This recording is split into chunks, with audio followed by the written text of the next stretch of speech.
tapir yang nyasar masuk ke pemukiman. Memang sih sekilas mamalia ini terlihat seperti babi hutan yang memiliki belalai kecil. Tapi ini kalau diperhatikan dengan seksama, keduanya berbeda kok. Jadi jangan fitnah sobat hutan yang macam-macam ya.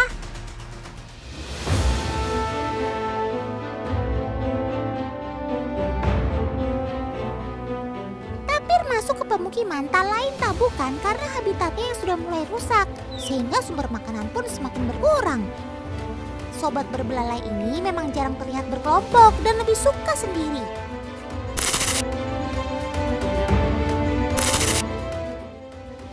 Betul sekali, Tan. Oh iya, walau aku mirip dengan babi hutan atau gajah, tapi sebenarnya aku masih satu saudara dengan kuda dan badak. Karena aku termasuk mamalia dengan jari kaki yang ganjil. Oh iya, ada satu fakta unik lagi nih tentang diriku, Tan. Sebenarnya aku sudah eksis sekitar puluhan juta tahun yang lalu. Aku sudah melewati banyak tahap kepunahan, tapi masih bisa bertahan hingga sekarang. Di satu sisi aku cukup sedih, karena masih ada saja yang tak mengenaliku. Sampai-sampai aku dituduh menjadi hewan lain. Sabar ya sob, semoga saja kejadian seperti ini tidak terulang lagi.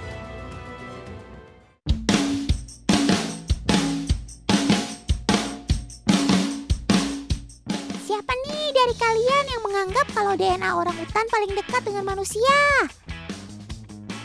Yap, ternyata itu salah teman. Karena DNA orangutan hanya memiliki kemiripan 97% dengan DNA manusia. Sedangkan ada hewan lain yang memiliki kemiripan yang lebih, yaitu hingga 98,9%. Siapakah dia? Inilah aku, Tan, seekor simpanse.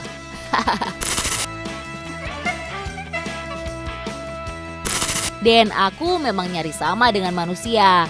Tapi walau paling dekat kemiripannya, tetap saja aku tidak sepintar manusia. Kalian tahu nggak alasannya apa? Karena ternyata yang 1,2% sisanya ini memiliki kode genetik yang sangat berbeda. Kedengarannya sih memang nggak banyak, tapi kalau dibedah, ternyata jumlah gen yang berbeda itu bisa mencapai miliaran genomnya. Dan itulah yang membuat perbedaan besar antara aku dengan manusia. Nah, sekarang sudah terbukti kan kalau ternyata DNA simpanse lebih dekat dengan manusia, bukan orangutan. Jadi jangan salah sangka lagi ya.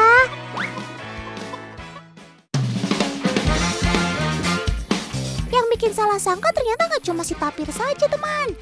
Tapi ada juga si panda merah yang lucu dan menggemaskan.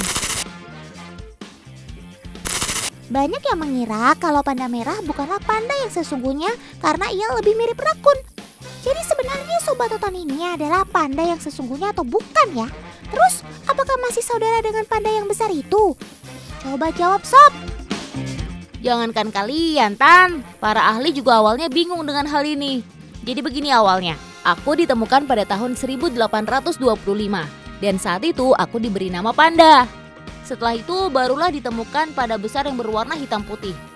Setelah melakukan berbagai penelitian, akhirnya para peneliti sepakat bahwa panda yang besar itu sebenarnya adalah keluarga beruang. Sedangkan aku adalah hewan yang memiliki genus tersendiri. Jadi jawabannya jelas ya, bahwa akulah panda yang sejati. Dan antara aku dan panda besar tidak ada sama sekali kedekatan. Unik bukan? Tuh kan, jadi sekarang sudah clear ya kalau panda sejati adalah si merah ini. Cakep.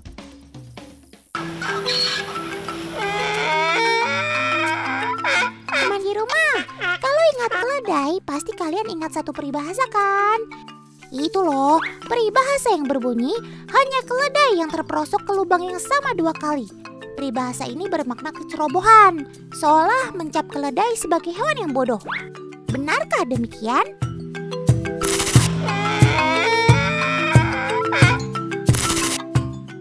Nah, untuk mencari tahu jawabannya, kita harus membuktikannya. Caranya adalah dengan membuat lubang tanah yang cukup dalam. Selanjutnya kita akan memancing dengan makanan favorit mereka, yakni wortel. Yuk kita gas! Tenang Tan, aku tidak seceroboh itu kok. Aku paham kalau di depanku ini ada lubang yang bisa membahayakanku. Jadi walau diiming-imingi makanan sekalipun, aku tetap akan waspada. Jadi kalau ada bahaya seperti ini, aku pasti akan mencari jalan lain yang lebih aman. Wah, cerdik benar kamu Sob. Coba sekarang kita berpindah ke sisi yang satunya. Wih, lagi-lagi keledainya tetap jalan memutar teman. Luar biasa. Terbukti kan Tan, kalau aku ini tidak ceroboh seperti apa yang kalian kira. Betul Sob, karena sudah terbukti bahwa kamu ini pintar. Oh iya, satu lagi nih. Ternyata Sobat Totan ini juga sering dianggap sebagai kembarannya Kalkun loh. Padahal kan beda banget tuh dari segi fisik dan ukurannya. Tapi yang membuat mereka sama itu adalah kebiasaan meniru suara. Dimana kalau ada seekor saja yang bersuara, maka keledai lain akan ikut menyahut.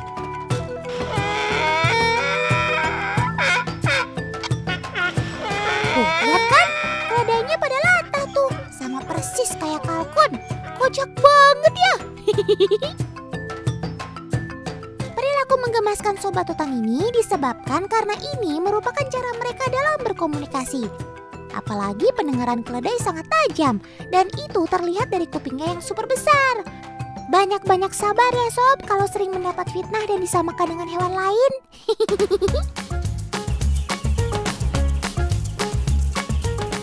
Teman, yang satu ini juga gak kalah bikin orang salah sangka. Bahkan beritanya santer beredar di masyarakat. Kalian tahu nggak? Kalau ada desas-desus, kalau si ayam broiler merupakan hasil dari suntikan hormon, sehingga pertumbuhannya bisa cepat.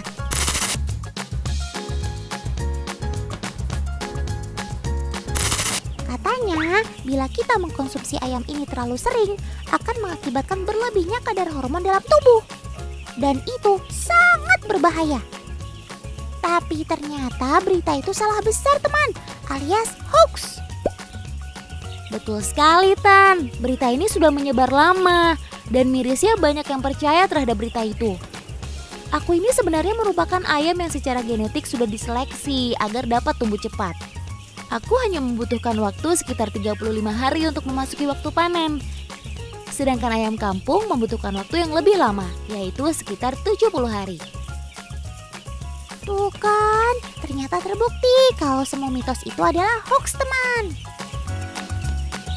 Jadi kalian gak usah khawatir lagi ya untuk mengkonsumsi ayam broiler ini. Karena selama diawasi dengan baik oleh dokter hewan, ayam-ayam ini sehat dan layak dikonsumsi kok. Apalagi dalam satu ekor ayam terdapat banyak protein, vitamin, dan mineral yang baik untuk tubuh kita.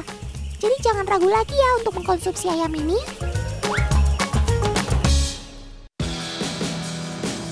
Dan yang ini nih, pasti udah bukan rahasia umum lagi kalau ada stigma bahwa buaya itu adalah hewan yang tak setia. Makanya ada istilah buaya darat. Tapi emang iya Sobat Totan ini hewan yang tak setia? Sebenarnya kata-kata itu membuat aku sedih Tan, karena itu semua adalah tidak benar. Fakta yang sesungguhnya adalah sebaliknya. Aku adalah hewan yang setia hanya pada satu pasangan saja. Dan ini sudah dibuktikan oleh para peneliti. Jadi baik jantan ataupun betina sama-sama memilih untuk tetap bersama pasangannya selama musim kawin hingga bertahun-tahun. Padahal kan populasiku sangat padat, tapi tak ada pilihan, aku lebih memilih untuk setia. Tak hanya pada pasangan, kesetiaanku ini juga aku berikan pada anggota kelompokku. Dan kesetiaan ini sangat jarang sekali ditemukan pada hewan-hewan lainnya. Pantas saja dalam budaya Betawi, buaya dilambangkan sebagai hewan yang setia. Makanya sampai dijadikan simbol dalam bentuk roti buaya. Wah, kalau ini si Otan suka.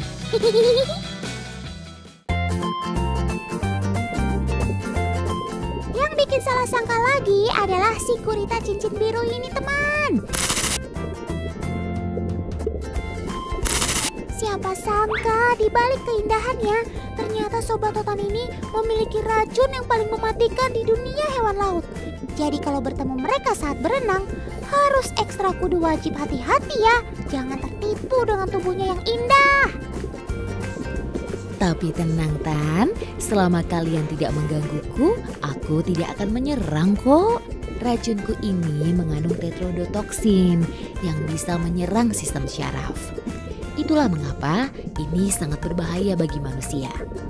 Selain untuk mempertahankan diri, kemampuanku ini juga aku gunakan saat berburutan. Sekali aku menyerang, dijamin deh mangsaku tidak akan lepas begitu saja. Jadi bisa disimpulkan bahwa jangan percaya hanya pada sampulnya saja ya. Tapi kita juga harus melihat dari dalamnya juga. Cakep!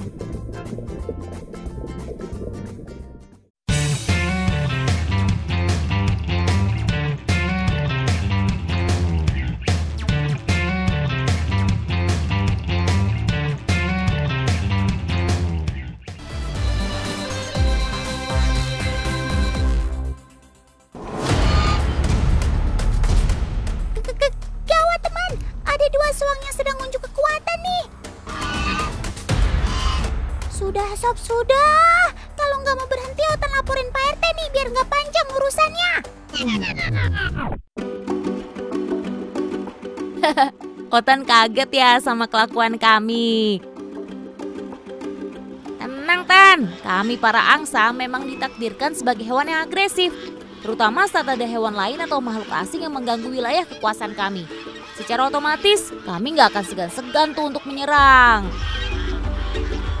Nah, karena sifat inilah kami banyak dipelihara untuk dijadikan sebagai hewan penjaga layaknya anjing. Salah satunya yang menggunakan jasa kami adalah pabrik ini, Tan. Walah, keren banget kamu Sob, bisa sampai diangkat jadi pegawai pabrik. Bangga Otan. Gak gitu juga sih Tan konsepnya. Supaya nggak bertanya-tanya, ikut aku dinas jaga malam yuk.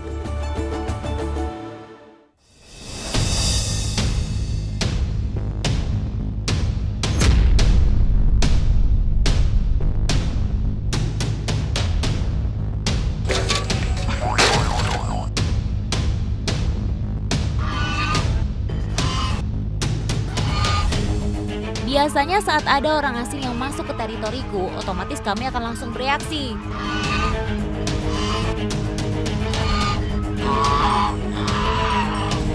Ibarat alarm, jika ada tanda bahaya, aku dan kawananku akan bersuara sekencang-kencangnya. Tak hanya itu, kami bahkan gak segan-segan juga untuk mengejar dan menyerang jika ada tamu tak diundang.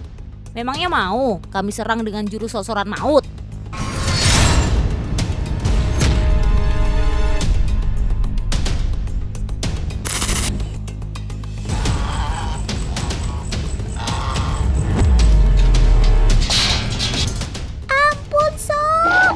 Sampai udah ngeluarin jurus, Otan gak ikut-ikutan deh.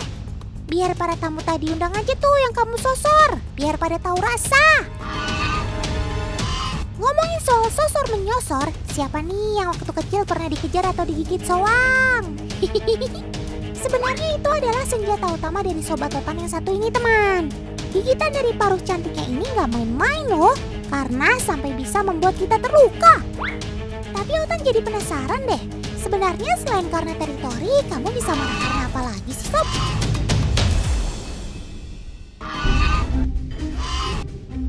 Intinya Tan, gak akan ada asap kalau gak ada api. Aku bisa marah karena terusik. Apalagi jika ada yang mengganggu pasanganku. Seketika keberanianku besar layaknya singa.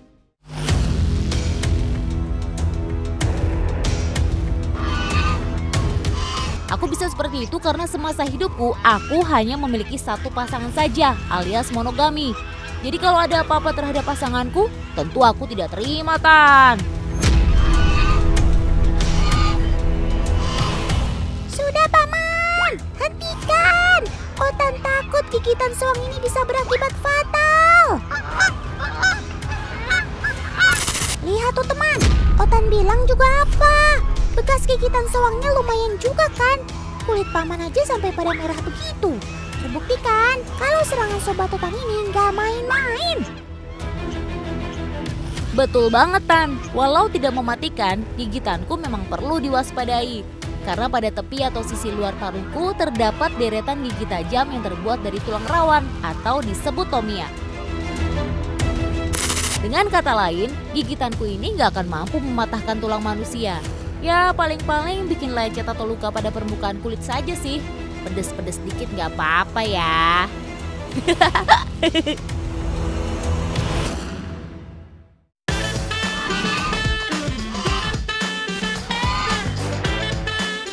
Oh iya, kalau teman di rumah pengen lihat isi mulut soang kayak apa, Otan sudah siapkan tenaga tambahan untuk kasih lihat ke kalian semua.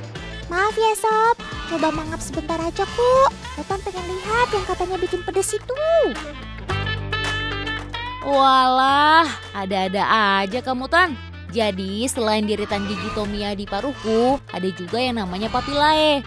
Papillae adalah struktur yang pada lidahku mirip seperti duri. Tajam-tajam gitu deh Tan. Papillae berfungsi untuk menyimpan makanan dan membantu memasukkannya ke dalam tenggorokanku. Selain itu, struktur lidah seperti ini berguna untuk menyaring air dan lumpur saat kami sedang mencari makan di dalam air. Kerennya.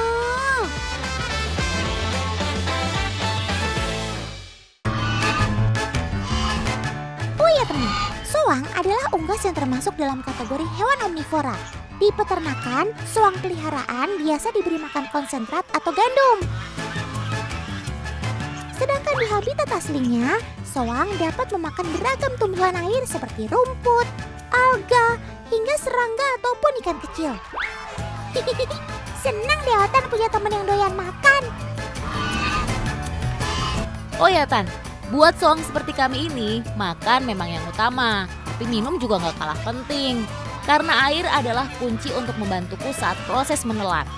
Belum saja, unggas seperti kami ini tidak dapat memproduksi liur seperti hewan lain. Makanya, saat mulutku sudah penuh makanan, aku akan mencari air supaya mudah melewati tenggorokan. Oh, biar nggak seret ya maksudnya.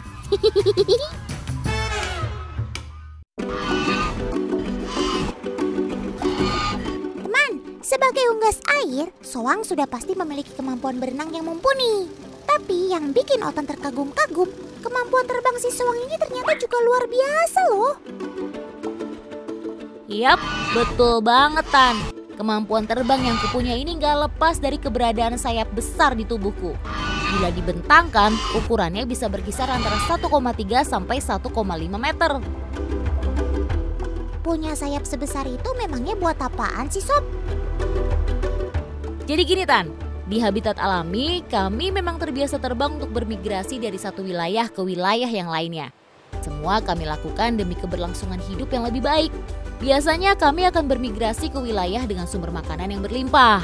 Gak cuma itu, proses migrasi kami juga terkadang untuk menghindari cuaca ekstrim, seperti cuaca dingin atau musim panas berlebih. Kalau sampai keliling dunia, ajak-ajak Otan dong. Saat bermigrasi, batas negara bisa kami lalui tanpa permisi. Selama migrasi juga, aku dan kawananku dapat terbang dengan kecepatan sekitar 64 sampai 80 km per jam. Untuk menghindari predator atau bahaya, kami juga mampu terbang pada ketinggian yang sangat tinggi, hingga terkadang mencapai lebih dari 8.000 meter di atas permukaan laut. Top banget sob, keren maksimal lah pokoknya.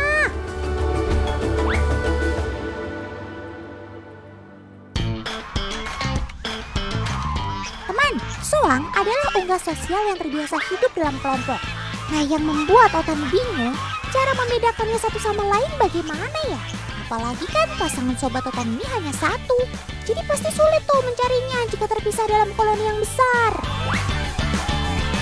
Tenang saja Otan, selain dari penglihatan, aku juga mampu mengenali pasangan atau keluarga kami dari suaranya. Lihat sendiri kan, walau pasanganku disembunyikan ke dalam kandang tertutup sekalipun, aku akan tetap bisa mengenali dari suaranya Tan. Nah ini sih sudah A1, kalau pasanganku ini ada di kandang nomor 1 Tan. Iya, betul banget sob. Ternyata sobat Otan ini berhasil menebak pasangannya dengan tepat teman.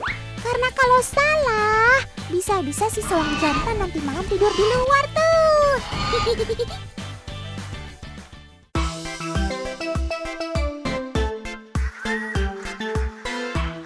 Nggak cuma si soang aja nih yang kisah hidupnya menarik. Tapi saudaranya si bebek juga punya kisah yang gak kalah seru. Hayo Tan, kenalin nih. Aku adalah Bebek, si hewan yang suka banget antri. Lihat aja tuh, kalau jumlah kami ratusan, tapi kami tetap antri untuk masuk ke dalam kandang motor ini. BTW, sudah siap ikut perjalananku hari ini, Tan? Kalau sudah siap, ayo kita gas. Tapi sebelumnya pastikan lagi ya, jangan sampai ada bebek yang ketinggalan. Oh ya Sob, sebenarnya kita mau kemana sih? Kok pakai motor segala? Jangan-jangan kita mau healing ya? Bukan Tan, kami menaiki motor khusus ini untuk keliling mencari sawah yang baru saja panen. Bukan mau healing. Nanti di tempat itulah Paman akan mengeluarkan kami untuk diangon. Selama di perjalanan, aku dan teman-temanku sudah sangat tidak sabar untuk pesta makan besar alias mukbang. Asik! Teman, sistem angon seperti ini sebenarnya saling menguntungkan satu sama lain. Paman petani merasa terbantu karena hama di sawah mereka akan habis dimakan sama sobat Totan ini. Sedangkan untuk para peternak mendapatkan pakan gratis untuk bebek-bebek mereka. Jadi bisa dikatakan ini adalah simbiosis mutualisme alias saling menguntungkan. Yap, dengan pola makan yang beragam seperti ini, tentu kebutuhan nutrisiku bisa didapatkan dengan baik. Dan tentunya itu akan berpengaruh pada pertumbuhan dan juga telur-telurku nanti. Jika jam makan besar selesai, biasanya ditandai dengan mereka masuk ke kandang teman. Tapi sebelum ke kandang, bebek-bebek ini wajib mandi dulu ya. Karena lihat aja tuh, tubuhnya penuh sama lumpur akibat main di sawah tadi. Oh iya, coba perhatikan deh. Bulu-bulu sobat Totan ini terlihat tetap kering ya, walau sudah mandi di sungai. Ada yang tahu kenapa? Yap, ternyata itu bisa terjadi karena pada bulu bebek terdapat kelenjar minyak anti air. Dengan begitu, si bebek tidak akan merasa kedinginan walau sedang berada di air dalam jangka waktu yang cukup lama. Mandi yang bersih ya sob. Baru deh setelah itu kita pulang sama-sama. Asik.